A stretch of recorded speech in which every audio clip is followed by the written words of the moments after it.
বলছেন?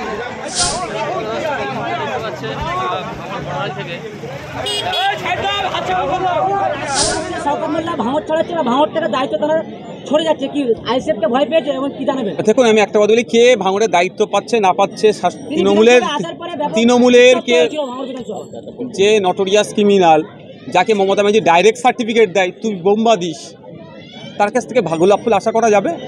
তার কাছে গোলাপ ফুল আশা করা যাবে না। এখানে কি তৃণমূলের ছেলেরা নাই, শিক্ষিত যারা, তাদের হাতে কোথায় দায়িত্ব দিচ্ছে?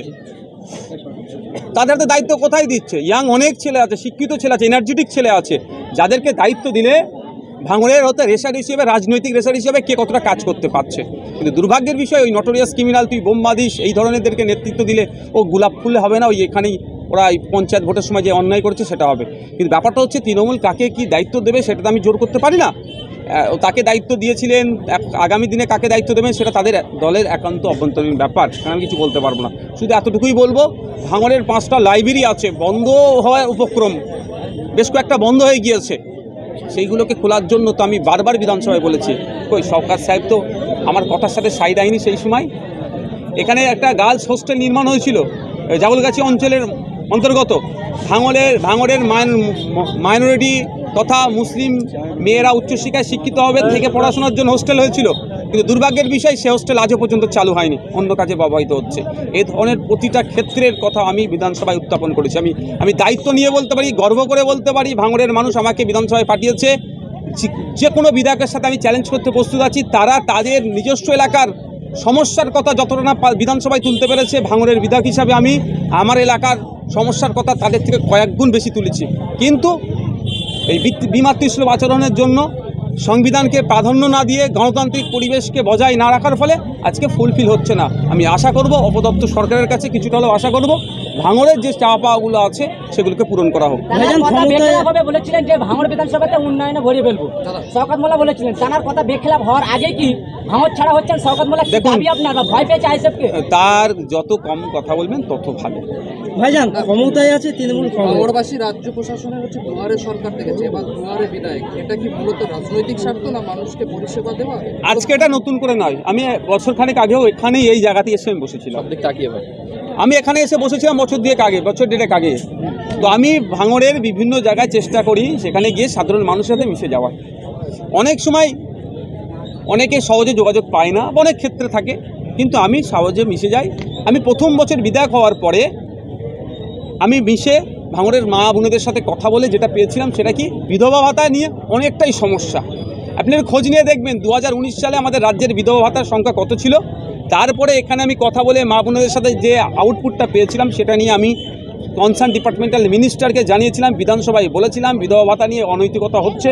তারপরেই বেড়ে দেখবেন কয়েক লাখ বিধবা ভাতার সংখ্যা বেড়েছে। এটা আমার কাজ, এটা বিভিন্ন জায়গায় গিয়ে বসে সাধারণ মানুষের সাথে কথা বলে যে সমস্যাগুলো আছে সেগুলো শুনে সমাধান আমার যদি ইনস্ট্যান্ট করা সম্ভব হয় সেটা করে দিই, অন্যথায় যেখানে গেলে সমাধান হবে সেই জায়গায় এই মেসেজটা আমরা পৌঁছে দিই। কৃষি প্রধান এলাকা, আর সেই কৃষি প্রধান এলাকার ভাঙড়ের কৃষি জমি একের পর এক রিয়েল এস্টেট কোম্পানি ক্রাশ করছে, এই নিয়ে আপনি বিধায়ক, আপনার স্টেটমেন্ট বা আপনার কর্মসূচি কী হতে চলেছে? আমার কাছে একটা ডেটাও এসেছে, লেটেস্ট বলছি, প্রায় 3 থেকে 3.5 বিঘা জমি পুকুর সেটাকে নষ্ট করে দেওয়া হচ্ছে, সেটাকে বুঝিয়ে প্রমোটিং করা হবে। তো এই বিষয়ে আমার কাছে যে লেভেল থেকে খবর এসেছে তাদেরকে বলেছি লোকাল থানায় যে একটা প্রতিবেশী হিসাবে কমপ্লেন দাও আর আমার কাছে কপিটা দিতে। আমি কয়েকদিন অপেক্ষা করছি। আর এই ভাঙড় বিধানসভায় হেভি অংশের একটা ওয়েটল্যান্ড আছে, সেটাকেও বুঝিয়ে কেউ পার্টি অফিস, কেউ বিলাসবহুল বাড়ি, কেউ প্রমোটিং করছে। কোনো মতেই কৃষি জমি আমরা বিহাত হতে দেব না। কৃষি আমাদের ভিত্তি, কৃষি আমাদের রাজ্যের অর্থনীতির চাকা ঘুরাচ্ছে কৃষকরা, তাদের জমিকে কেড়ে নেবে, কোনো মতেই হতে দেব না। আমি আপনাদের মাধ্যমে বলবো, আজকের পর থেকে কারো যদি 1 ছটাক জায়গা, কারো যদি 1 কাটা কৃষি জমি অবৈধভাবে কেউ দখল করে, কেউ ভয় দেখিয়ে ধমকে চমকে সেটাকে চাষ করতে না দেয়, আপনি সে যে কেউ হতে পারে আমার সাথে যোগাযোগ করুক, আমাকে শুধু তার পক্ষ থেকে একটা লিখিত অভিযোগ দিক, আমি ব্যবস্থা গ্রহণ করব। কি বলবেন আপনি যে এলাকাতে আসলেন এবং যে ব্রিজ দিয়ে আপনি আসলেন, কিছুক্ষণ আগে আমরা দেখলাম যে একটা বয়স্ক লোক আর একটুর জন্য বেঁচে গেল।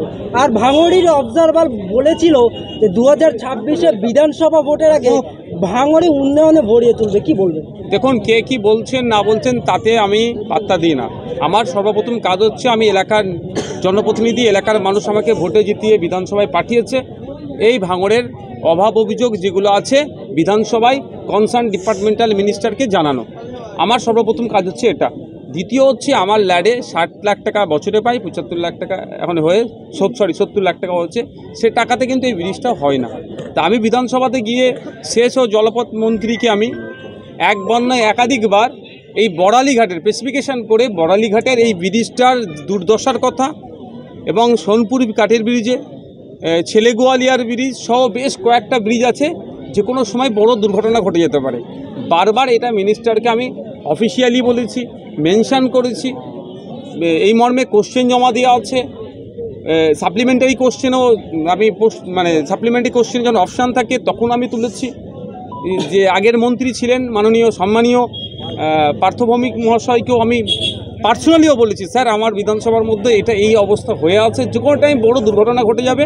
আর এই বড়ালিঘাটের ব্রিজে প্রায় এখানে 20-25টা গ্রামের আরও বেশি মানুষ যাতায়াত করে এখান থেকে। এটা দ্রুত সংস্কারের প্রয়োজন হয়ে পড়েছে। আর যেগুলো কংক্রিটেরও আছে, যেগুলো সংস্কার নাই, সেগুলোকে সংস্কারের কথা বলেছি। কিন্তু দুর্ভাগ্যের বিষয়, সেই সময় সম্মানীয় মাননীয় পার্থভৌমিক মহাশয় আমাকে বলেছিলেন যে অবশ্যই আপনি আমাদের এই বিষয়টা মেনশন করেছেন, আমরা দেখেছি এবং খুব তাড়াতাড়ি এর কাজ শুরু হবে। কিন্তু এখনও পর্যন্ত এই কাজ শুরু হচ্ছে না। আমি অবাক হয়ে যাচ্ছি যে আমরা যারা কন্টেস্ট করি ভোটে, আমরা সবাই বলি যে আমাদেরকে ক্ষমতায় বসাও, আমরা তোমাদেরকে সমাধান করে দেবো। তো পশ্চিমবাংলার সংখ্যাগরিষ্ঠ মানুষ 2021 সালে তৃণমূলকে বেছে নিয়েছে। তো তৃণমূলকে বেছে নিয়েছে, তৃণমূল পক্ষ থেকে সরকারের এসেছে মমতা ব্যানার্জি মহাশয়া।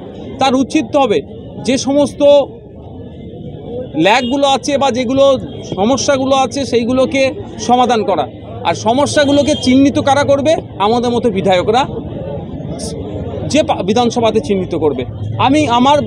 আমি গিয়ে বিধানসভায় কনসার্ন ডিপার্টমেন্টাল মিনিস্টার সহ স্পিকার স্যারের মাধ্যমে সকলকে অবগত করাচ্ছি।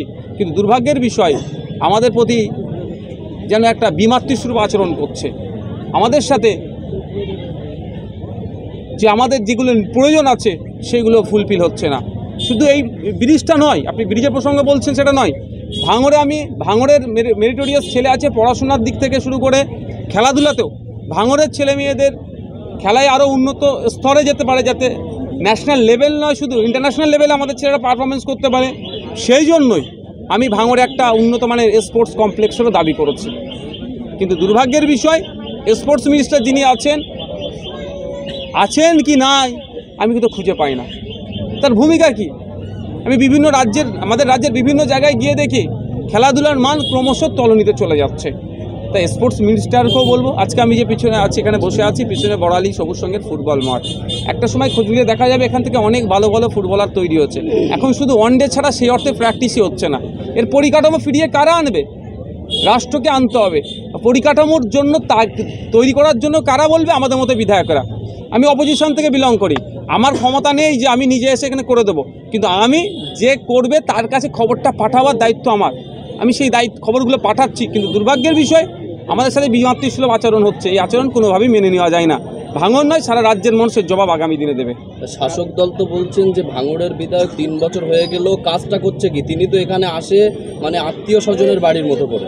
অবশ্যই আপনারা আত্মীয়র বাইরে কোথায়? সারা বাংলার মানুষ আমার আত্মীয়, ফুরফুরাশিবের মানুষ আমার আত্মীয়, ভাঙড়ের মানুষ আমার আত্মীয়। আত্মিক সম্পর্ক না থাকলেও কি আত্মীয়তা হয় না? 100বার আপনি আমার ভাঙড়ের মানুষ আমার আত্মীয়। আমি আজকে যাওয়ার পরে কালকে রবিবার, সোমবারে ভাঙড় 1 নম্বর ব্লকের বিডিও স্যারকে জিজ্ঞাসা করবেন ভাঙড়ের বিধায়ক ডিপিএলের মাধ্যমে, ডিস্ট্রিক্ট প্ল্যানিং অফিসারের মাধ্যমে ওনার ল্যাডের যে 60 লক্ষ টাকা পায় ভাঙড় 1 নম্বর ব্লকের জন্য কি প্রজেক্ট দিয়েছে, কোথায় রাস্তার দরকার আছে সেখানে দিয়েছে, কোথায় লাইট দিয়েছে, কোথায় পানীয় জলের জন্য কলের দরকার, সবগুলোই আমি দিয়েছি। তার ডকুমেন্টস আমার কাছে আছে। যে কোনো সময় আমার সাথে কেউ চ্যালেঞ্জ করলে আমি দেখাতে পারবো। আমি ডিস্ট্রিক্টে ডিপিএলের কাছে টোটাল জমা দিয়েছি আমার বছরে যে ল্যাডের টাকা। বাট আমার হাতে টাকাটা সরাসরি আসে না। আমরা বিধায়ক, আমরা কি করি? দেখিয়ে দিই যে এখানে এই কাজটা করতে হবে। ওটা ডিস্ট্রিক্ট, ওটা বিভিন্ন এজেন্সির মাধ্যমে ইমপ্লিমেন্টেশন করে। তো আমার কাজ তো আমি দেখিয়ে দিয়েছি। এবার এই ইমপ্লিমেন্টেশনের অর্থাৎ বাস্তবায়নের ক্ষেত্রে যারা আমাদের বলছে ভাঙড়ের বিধায়ক কী করেছে, তারাই তো উল্টো কাজ করতে দিচ্ছে না।